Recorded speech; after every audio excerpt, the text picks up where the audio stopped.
Alright, so make sure that you have this sheet out in front of you with the Unit 1 Learning Target 3 and 4 notes. And today we're going to talk about Learning Target 3. I can determine whether or not a set of input and output values represents a function in various forms.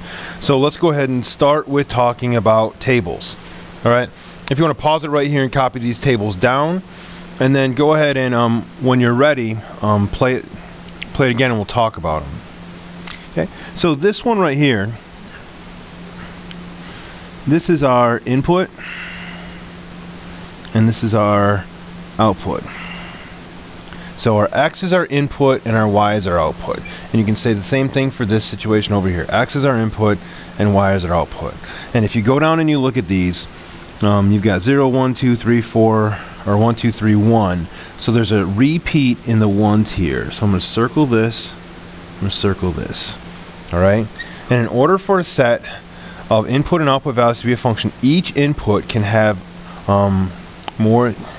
cannot have more than one output. So if you look at this, the 1 is our input. It has an output of 5. Our 1 has an output of 5. So it has the same output, so it only has one output.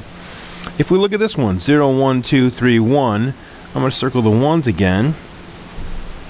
And if you notice, the 1 has an output of 6 and the 1 has an output of 12. So why is the second table not a function? We want to write the input of 1 has 2 different outputs. So the input of 1 has 2 different outputs. So let's go ahead and go down to the graph. If we're looking at this graph, again, you can pause it and copy these down and then we'll talk. But again, the X here, this is our input and this is our output. And this is where we'll talk about something called the vertical line test. I always like to take something straight and kind of run it along the edge to see if it touches more than one. So if I come over here, and it's called the vertical, so it's got to be a vertical line. So if I slide this over, it's only going to touch this line every single time once. So I could draw this line in here, right? I could draw this line right here, all right? So one touch. And the same thing over there, all right? Now, if I go over to this next one, got to make sure if at any time you have 2 outputs for one input. So I could draw this line right here, and you can say, well, nope, that one is a function because it only has one output. But it's at any time. So if I draw this over here, if you stop, oh, right there, it's got 2. Right here,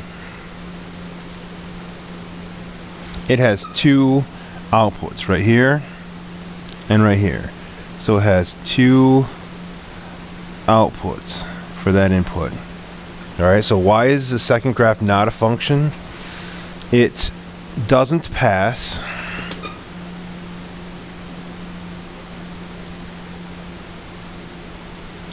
the VLT, vertical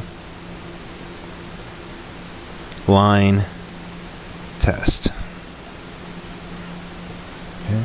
Which means that you can take a line and draw it down through and touch it at least 2 times or more, right? If I were to draw it over here, the line would touch 3 times. Okay. Last one, let's go down to a situation. So in this situation, we've got the function, not a function, and go ahead and copy this down. Pause it if you need to. Now let's talk about it. People and birthdays. All right. Each person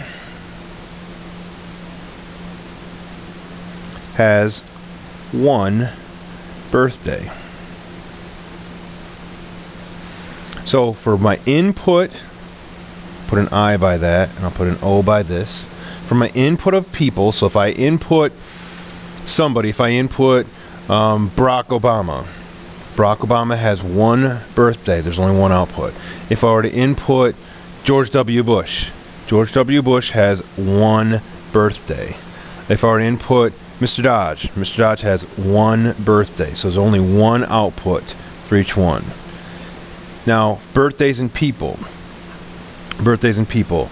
There are people at Reese Puffer that have the same birthday. So if we were to take the birth date of my daughter's birthday is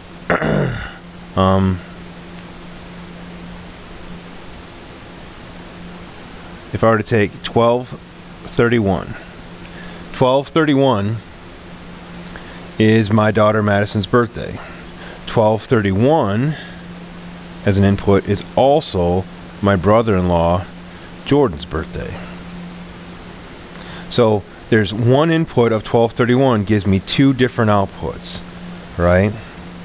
So that is why the second one is not a function. One input has two or more different outputs. That's why it is not a function, right? These are the notes on function or not. Go ahead and take the check for understanding. Thanks.